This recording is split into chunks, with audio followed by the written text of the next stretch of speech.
So ఈరోజు తెలిసిందే కదా రౌండ్. సో నాణ్యతమైన విద్య కోసం పోరాటం అయితే జరుగుతుంది. స్టేట్ లెవెల్ లీడర్ మనతో పాటు ఉన్నారు. అసలు సమస్యలు ఎన్ని ఉన్నాయో తెలుసుకుందాం. నా పేరు మాన్సా. మాది పొద్దుటూరు విలేజ్, రంగారెడ్డి డిస్టిక్.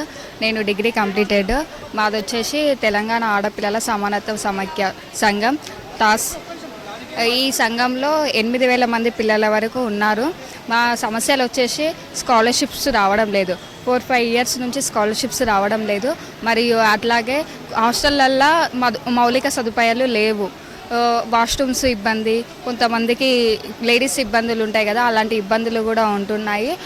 అలాగే ఇంకేందంటే స్కూళ్ళల్లో వాష్రూమ్స్ కరెక్ట్ లేకపోవడము, మరియు టీచర్స్ సమస్య. ఎక్కువ పిల్లలు ఉన్న దగ్గర టీచర్స్ లేరు, టీచర్స్ ఉన్న దగ్గర పిల్లలు లేరు. అలా చాలా వరకు జరుగుతున్నాయి, చాలా ఇబ్బందులు పడుతున్నారు.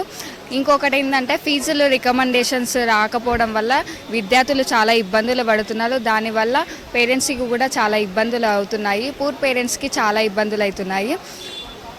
ఇంకా ఏంటంటే ఫస్ట్ టీఆర్ఎస్ ప్రభుత్వం ఉన్నప్పుడు శానిటైజర్ ప్యాడ్స్ అనేటివి ఇచ్చేవాళ్ళు స్కూళ్ళల్లో, కానీ ఇప్పుడు అవన్నీ బంద్ చేసినారు.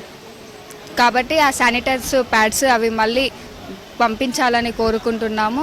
ఇంకొకటి విద్యకి 15% బడ్జెట్ కేటాయించాలి. మన దగ్గర 15% బడ్జెట్ కేటాయించాలని మేము చాలా డేస్ నుంచి కొట్లాట చేస్తున్నాం, కానీ ఇప్పటివరకు స్పందించలేదు. విద్యకి 15% బడ్జెట్ కేటాయించాలి.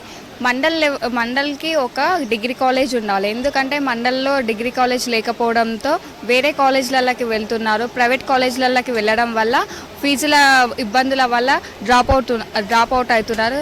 మెయిన్గా ఆడపిల్లలకి సమస్యలు వస్తున్నాయి. ఎందుకంటే వాళ్ళు డ్రాప్ అవుట్ అయినారంటే వెంటనే వాళ్ళకి పెళ్లి చేయాలనే ఆలోచన తల్లిదండ్రులలో వస్తుంది. కాబట్టి మండల్కి ఒక డిగ్రీ కాలేజ్ ఏర్పాటు చేయాలని కోరుకుంటున్నాం. అలాగే ఏమంటారు ట్రాన్స్పోర్ట్ కూడా విలేజ్కి ఒక బస్సు రావాలని కోరుకుంటున్నాం. అది కాలేజ్ పిల్లలకి అందుబాటులో ఉండాలని కోరుకుంటున్నాం.